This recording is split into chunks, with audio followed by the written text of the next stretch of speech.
to Birmingham Fan TV. This is your Ipswich Town match preview, and as you can see, I'm joined by my podcast co-host, Mark Watson. Hi. From Watson's point of view, and yeah, everything else that goes with him. Like a bad smell. Well, he's like a bad smell. We kind of just recorded the podcast, and he was like, I fancy coming in on this preview. It's only, what, 10 to 11? Yeah, something like that. Why not do 10 minutes more? Yeah, why not? Throw him in 2 videos so he can get his face about, just if you didn't have enough of him. Just before we do get into the video, guys, don't forget to leave a like. You've been doing really well recently, guys. If we can hit 50 likes on this video, I'd be really appreciative of that. And let me know your thoughts down in the comment section below. Your thoughts ahead of the game. I know this could potentially be a bit of a banana skin game for us, as we've seen over the last few seasons. And Ipswich are a team that aren't going to lie down. They're not going to just roll over and give us the win. They are really going to fight for some home pride. And yeah, leave your thoughts down below on the game ahead. It's going to be a tricky one. But getting into it, I think that Blues massively need that final. I think if we get one more win, we've got breathing space. And I think that we're not necessarily going to take our foot off the gas, but we don't need to continuously worry, I don't think. If we get that next win, I think that the teams below us are going to continue to lose, if I'm honest, and it gives us a bit of a, we're not mathematically safe, but it gives us a bit of breathing room. Might you agree? Yeah. To be honest, I kind of think we're safe now, which I know is probably... I'm trying to move my phone, but carry on. I think we're probably safe now, which is probably being naive to a fault.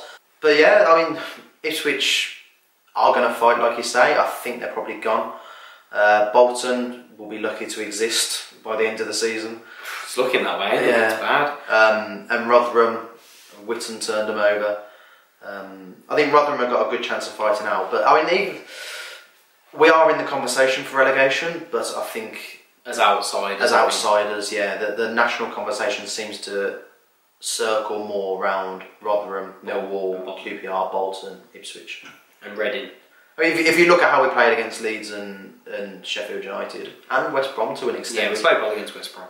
We shouldn't have problems, but this is Blues. Yeah, this is Blues, and I think this game's either going to swing one or two ways. We're gonna scrape a defeat, and Ipswich are going to turn us over, and they're going to win 1-0 or something like that, as they could well do. They do possess still plenty of ability in sort of Quainer and Judge on the left hand side, Alan Judge, good players. And it could be another Preston. Yeah, it's a banana skin for us. And obviously Preston were on the up and on the outskirts of the playoffs, but that sort of game where we should have come away with something. Yes. You'd like to think. Yes, but obviously looking at Ipswich's last lineup, Biakowski in goal, a back four of Bree, Chambers, Nsiala and Kenlock. I like the 2 centre backs in Chambers and Nsiala. Big physical players. Going to be another game where Duke's going to struggle, if I'm honest. Yeah. He doesn't.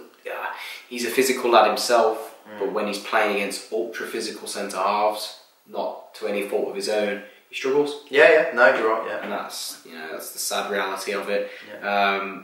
Obviously, a midfield 3 then of Teddy Bishop, Chalobah and Downs. Again, Chalobah, another young talent coming through that they loaned this season. Clearly, the approach on youth and. But yeah, a lot of talent in that midfield. It didn't really work out for them bringing these players up from League One and the youth. And then a forward 3 of Dozel. I can't say that name. I butcher a name every week in the preview. I can't help it. Quainer and Judge up top. And obviously they've got the likes of Kane Jackson on the bench, Knudsen, Emmanuel. They've got plenty of players on there with a bit of spring in their step, a little bit of firepower. And I think that... Well, ultimately, the players that can hurt us. You've just said it in the podcast. Does their league position currently reflect their ability? I think not. Possibly not, but unfortunately when you're on a downward spiral, as Blues know, it's hard to get back up, isn't it? Absolutely. The last 5 results actually haven't been that bad. 1-1 away at Bristol City. Hell of a result, really. 1-1 at home to Nottingham Forest. Another hell of a result. Decent result. 2-0 at home defeat to Hull, but Hull have been on the up recently. Decent team. 2-1 away win at Bolton. Wow. But they've still got to go there and do it. Yeah. 2-0 away defeat to Brentford. Some decent results in there, especially the home draw against Forest, the home draw against home at Bristol. Yeah, against Bristol. And like I say, this is going to throw up a lot of challenges, more so than Blues, would expect. So we're going to need to make sure we've prepped well for this game. I think that the legs are going to be a little bit shot. I know Ipswich played on Wednesday night as well, so their schedule is exactly the same as us, so it's not unfair. They've not had that extra day. It's just whether we rotate. We will rotate, I think, but how much we rotate. How much can we rotate? Well, that's it. Who's in the reserves to rotate, and I think that's what we need to go into. Yeah.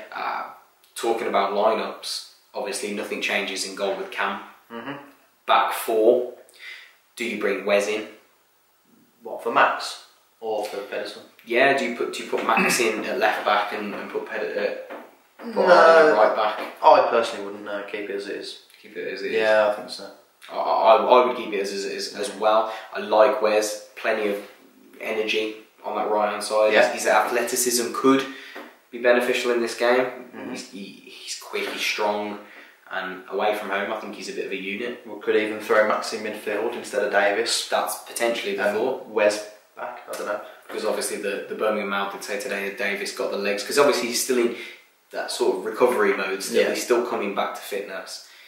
Do you put, is Davis got it in him to do another game shift in 3 games in a week for him just after injuries is a lot. Yeah.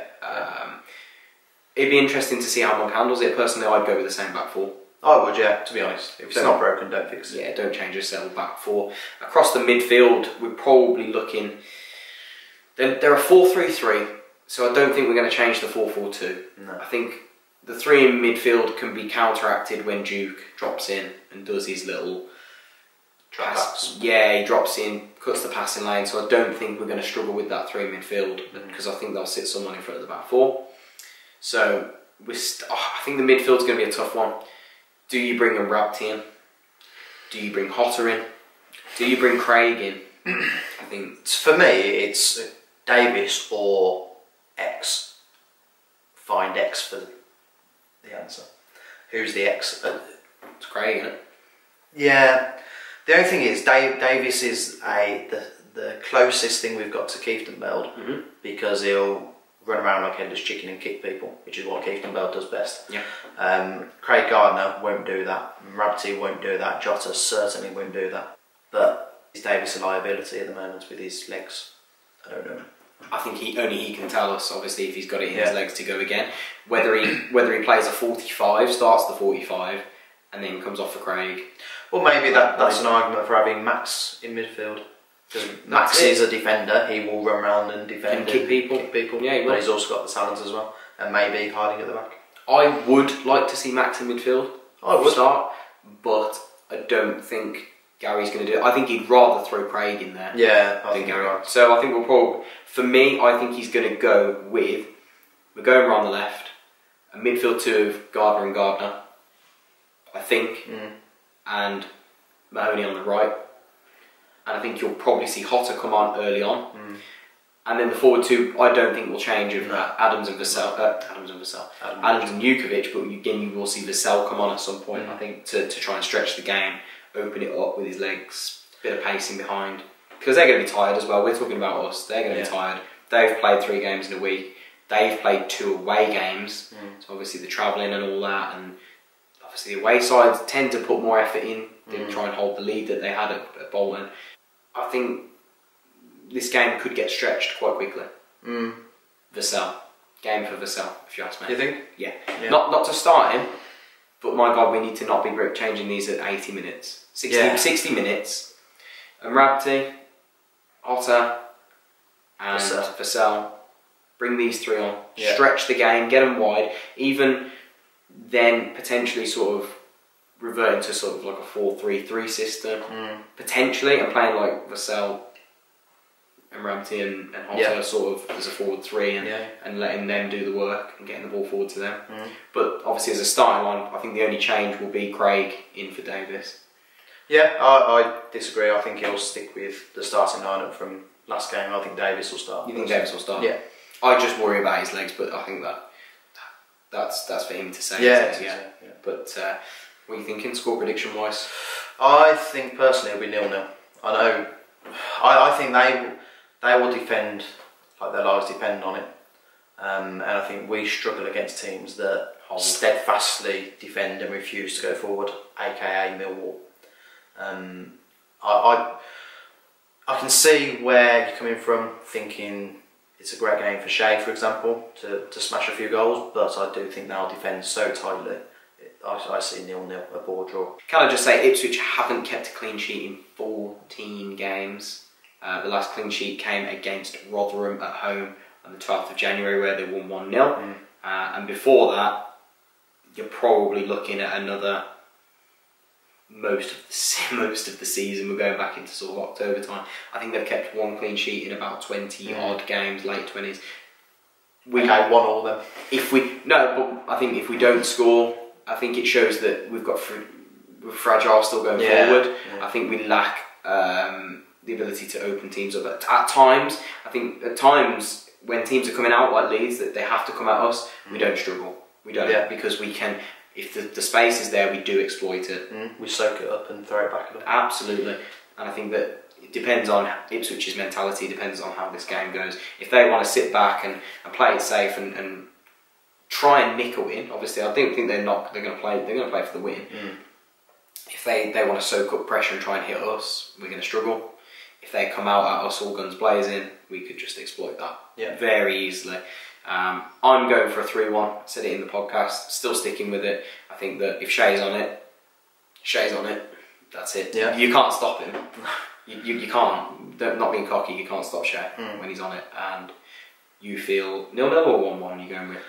I'm still saying 0-0. You're still thinking 0-0? I'm still saying 0-0. I'll come back to that at a later point. But I think that's all. I think that wraps it up, guys, for the preview. Thank you so much for watching. Don't forget to leave a like. Leave your comments down below what your thoughts on the team selection and what's your score predictions. Let me know down below any of the correct ones, and we'll give a shout out in the next video, guys. But thank you so much. Don't forget to subscribe if you haven't already, and we'll catch you for the match vlog and the match review. Keep right on.